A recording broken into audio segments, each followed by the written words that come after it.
نہ کرو. Music is an art. Music is mathematics. And music is science. Science اس لیے کہ اس کے اندر فریکوینسی موجود ہے.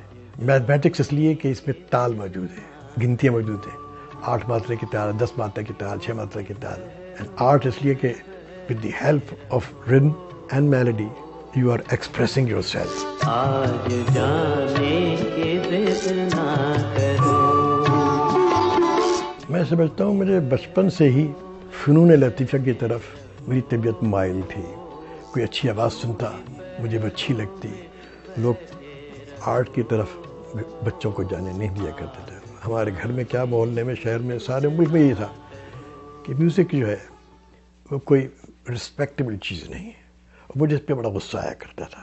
ہم گھنٹوں بیٹھ کر قوالی سنتے ہیں, مہندی حسن صاحب کو سنتے ہیں, روشن آرا بیگم صاحبہ کو سنتے ہیں, ادھر لتا منگیشکر کو سنتے ہیں, غلام علی صاحب کو سنتے ہیں.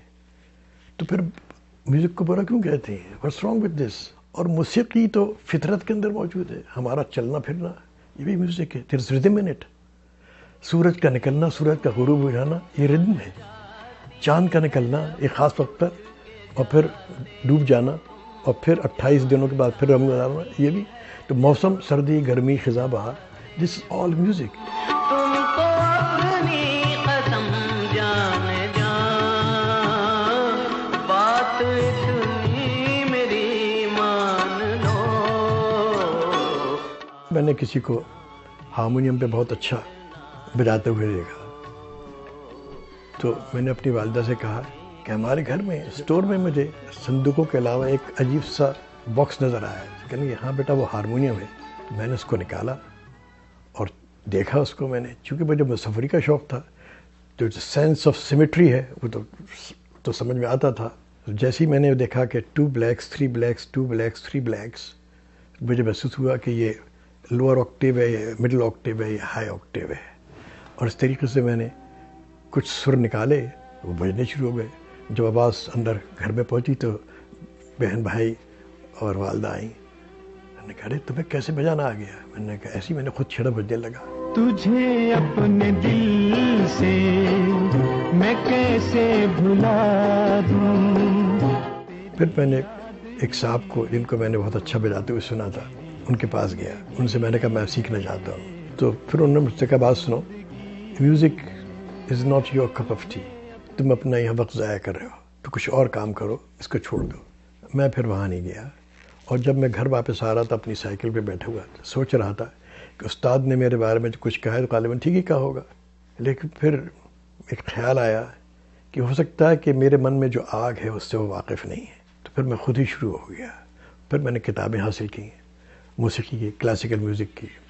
پھر میں نے ویسٹرن میوزک کی طرف بھی اس طرح بھی رجحان ہوا. کوکو کورینا کوکو کورینا کوکو کورینا. پھر ہم حیدرآباد سے کراچی آ گئے, کالج جوائن کیا اور پھر حلقہ احباب بڑھ گیا. ہوتے ہوتے ہم گراموفون کمپنی HMB میں پہنچ گئے. وہاں ہم نے کچھ ریکارڈنگ کی, طلعت محمود, فردوسی بیگم, SB جون وغیرہ. پھر وہیں ملاقات ہماری وحید مراد سے ہو گئی اور وحید مراد نے کہا سہیل میں ایک فلم بنا رہا ہوں, میں چاہتا ہوں تم اس میں میوزک دو. اور اس طریقے سے میرا سفر یہاں سے فلم کی طرف چل نکلا. اور خاص طور پہ وہ گیت اکیلے نہ جانا جس سے ہم بھی بہت مشہور ہوئے, وحید بھی, زیبا بھی, رشدی بھی, پرویز ملک بھی, مسرور انور بھی. اکیلے نہ جانا ہمیں چھوڑ کر تم, تمہارے بنا ہم بھلا کیا جئیں گے. وحید مراد صاحب کی ایک فلم تھی احسان, اس میں ایک گانا تھا جس کو مہندی حسن صاحب نے گایا, میں نے ان کو یاد کرایا. تو جب ہم ریہرسل کر رہے تھے تو 2-3 گھنٹے میں انہوں نے یاد کر لیا. تو میں نے کہا خان صاحب پھر کیا خیال ہے, کل یا پرسوں ریکارڈنگ رکھ لیں؟ کہنے لگے رانا صاحب آپ کو کیا ہو گیا, یہ تو گانا میں نے ابھی چکھا ہے, ابھی 3-4 دن تو اور ریہرسل کیجیے تاکہ میں اس کو پکا لوں اور بالکل مانوس ہو جاؤں اس راگ سے, اس غزل سے, ان شعروں سے, ان الفاظ سے, تب کہیں جا کے میں اس کو صحیح طریقے سے گا سکوں گا. تو یہ تھی لگن. ایک نئے موڑ پہ لے آئے ہیں حالات مجھے. اور جب میں نے انڈسٹری چھوڑی تو بھتیا جی جس فلم کی میں اوپننگ میں نے کی ابھی وہ ٹیسٹ ٹیک ہوئی تھی, سب لوگوں نے تالی بجائی. تھوڑی دیر میں دیکھا میں نے کہ میں نے میوزیشین سے کہا چلیں بیٹھے let's do the recording now. This was just a test recording. Clear well since everybody clapped تو لوگوں نے سمجھا کہ شاید یہ گانا اوکے ہو گیا ہے. میں نے کہا میں ڈیڈ آئی سے اوکے, نہیں آپ نے کہا تو نہیں. تو پھر تو میوزیشین یہ سمجھے کہ آپ نے پیک اپ کرا دیا تو چلے گئے وہ. تو میں نے کہا I am sorry I can not record without those musicians, we'll have to rerecord this. میں نے اپنے پروڈیوسر سے کہا this is the turning point of the film industry. اب لوگوں کے پیٹ بھرے ہوئے ہیں. جب ان کو میوزیشینوں کو 36 روپے ملتے تھے گانے کے, یہ 3 ریہرسلیں کرتے تھے. آج ان کو 200 روپے مل رہے ہیں اور وہ اٹھ کے چلے گا بغیر ہم سے پوچھے ہوئے. اس کے معنی یہ ہے کہ اب لوگ ان کام میں انٹرسٹیڈ نہیں ہیں. فلمی صنعت کی اگر ہم بات کریں تو جس زمانے میں آپ کا نام آتا ہے, آپ کے ساتھ جو نام جڑے دکھائی دیتے ہیں اس میں وحید مراد کا نام ہے, مسرور انور کا نام ہے, پرویز ملک کا نام ہے. کیا ایسی وجہ ہوئی کہ اس کے بعد سے ہمیں کبھی اس قسم کا کچھ بھی دکھائی نہیں دیا اپنی فلم انڈسٹری میں؟ اصل میں فلم انڈسٹری کیا بہت سارے کاموں کے اندر, چاہے وہ آپ کوئی بزنس کریں, you need a captain and you need a team. اور بغیر ٹیم کے آپ کوئی دفتر نہیں چلا سکتے, بلکہ گھر بھی نہیں چلا سکتے. گھر میں بھی ایک کیپٹن کی ضرورت ہے, یا بیبی ہو یا شوہر ہو. جب تک فلم انڈسٹری میں ٹیم ورک کا کانسیپٹ رہا اس وقت تک فلم انڈسٹری فلرش کرتی رہی. اچھی اچھی فلمیں بنی, باجی, بدنام, ارمان, زرقا اور قاتل, گمنام. لیکن جیسے ہی یہ خیال لوگوں کے دلوں میں آنا شروع ہوا کہ یہ تو میری وجہ سے ہے, تو یہ جو میں ہے نا, یہ قدرت کو زیب نہیں دیتی, پسند نہیں آتی اس کو. قدرت کہتی ہے وہ کہو یا تو کہو, میں نہیں. اللہ تعالیٰ میں پسند نہیں کرتا, میں تکبر شامل ہو جاتا ہے. تو یہ ہماری انڈسٹری کے ساتھ ہوا کہ ایسے لوگ جیسے وحید تھے یا پرویز تھے یا مسرور انور, تو ان میں سے کسی ایک کے ذہن میں یہ بھی آ گیا کہ فلمیں جو ہماری ہٹ ہوئی تھی وہ میری وجہ سے ہٹ ہوئی تھی. اب میں آپ سے کہوں کہ ارمان ہٹ اس لیے ہوئی کہ اس کے اندر میں نے اکیلے نہ جانا کا میوزک دیا تھا, گانا دیا تھا. کسی حد تک شاید یہ صحیح بھی ہو. پہلی بات تو مجھے یہ سوچنا نہیں چاہیے, دوسری بات مجھے یہ کہنا بھی نہیں چاہیے, اور تیسری بات یہ کہ اگر اس پہ زیبا نہ ہوتی اس کے اندر, یا وحید مراد پہ وہ گانا پکچرائز نہ ہوتا, یا جس نے فوٹوگرافی کی تھی وہ نہ ہوتا, جس نے ڈائریکشن دی پرویز ملک وہ نہ ہوتے, تو شاید یہ فلم یہ گانا ایسا نہیں ہوتا. تو میرا سوچنا یہ غلط ہوتا ہے. ایز آئی سیڈ ارلیئر, یہ ٹیم ورک ہے, اس میں ہم سب اپنے اپنے شعبے میں رہتے ہوئے کام کرتے ہیں اور پھر ایک پروڈکٹ تیار کرتے ہیں, اور پھر ہم یہ کہتے ہیں یہ ہماری بنائی ہوئی ہے. وہاں کوئی یہ نہیں کہتا کہ یہ میری بنائی ہوئی ہے. تو ارمان ہماری فلم ہے, وہ جو گانا ہے وہ ہمارا ہے. یہ شہرت جو قدرت نے دی ہے یہ ہم سب کو دی ہے. جتنے لوگ کام کر رہے تھے اس زمانے میں, ان میں سے بہت کم لوگ سنسیئر تھے, بہت کم لوگ آنیسٹ تھے ٹو دی پروفیشنز. سب لوگ یہی چاہتے تھے کہ بس 1 کے 10 بنا لیں. جب ہم نے دیکھا کہ ہمارا وہ شوق, ہمارا وہ ذوق مجروح ہو رہا ہے, تو میرے خیال ہوا کہ ہمارے بچوں کو بھی ایک میوزیکل ہیلدی فوڈ چاہیے. تو میں نے ان کو nursery rhymes the which are more than 1,000 now. دوستی ایسا ناتا سونے سے بھی مہنگا. دوستی ایسا ناتا, دوستی ایسا ناتا جو سونے سے بھی مہنگا. سنگ چلتے رہنا اے میری ہرنی, 12 مہینے اسلامی ہجری کے یاد رکھے.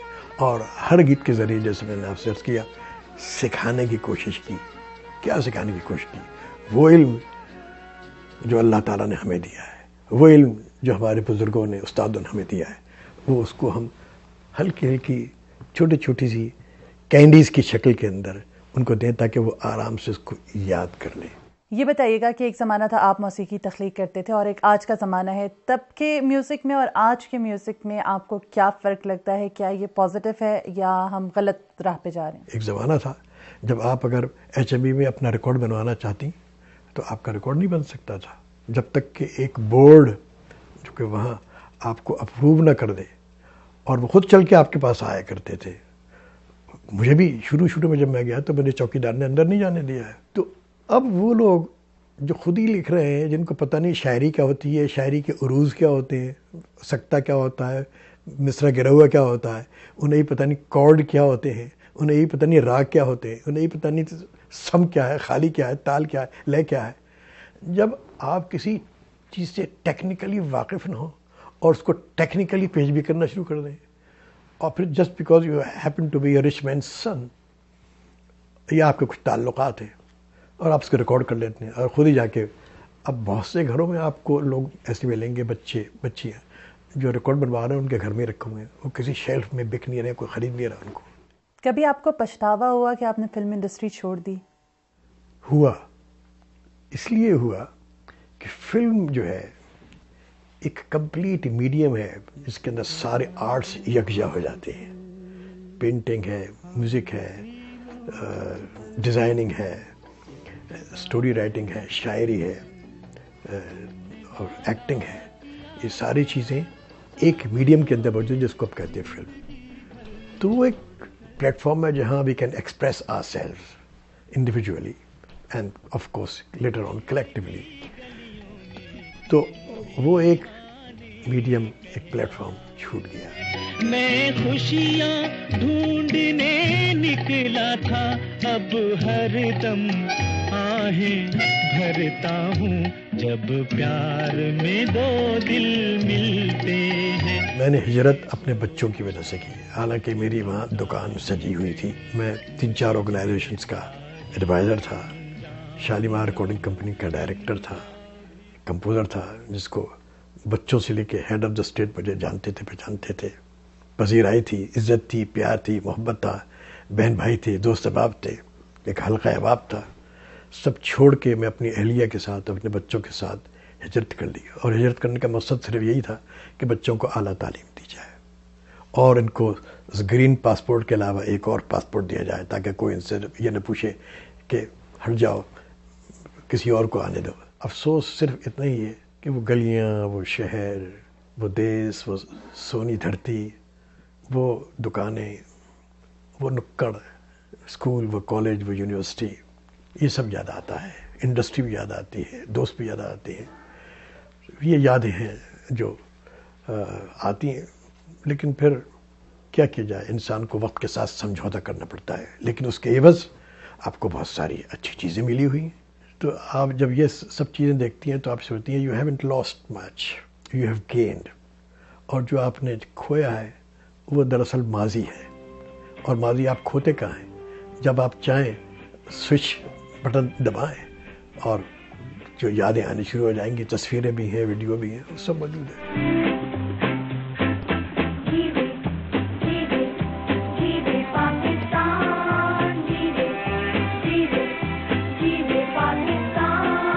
صرف یہی کہ کاش میں اور دن رہتا وہاں، جو آنے والی نسل کے لیے جب میں کام کر رہا تھا، جو بچوں کے میں پروگرام کر رہا تھا، ان کو میں کچھ اور، ان کے ذہنوں میں، ان کے قلوب میں کچھ اور چیزیں منتقل کر دیتا، تاکہ آج وہاں جو لوگ بکھرے ہوئے ہیں، بھٹکے ہوئے ہیں، کم سے کم آدھی نسل تو ایسی ہوتی جو ایسا کام نہ کرتی. تو ہماری قوم بھٹک گئی. ان کو ایک موسیٰ کی ضرورت ہے، ایک گائیڈ کی، ایک رہنما کی، رہبر کی ضرورت ہے.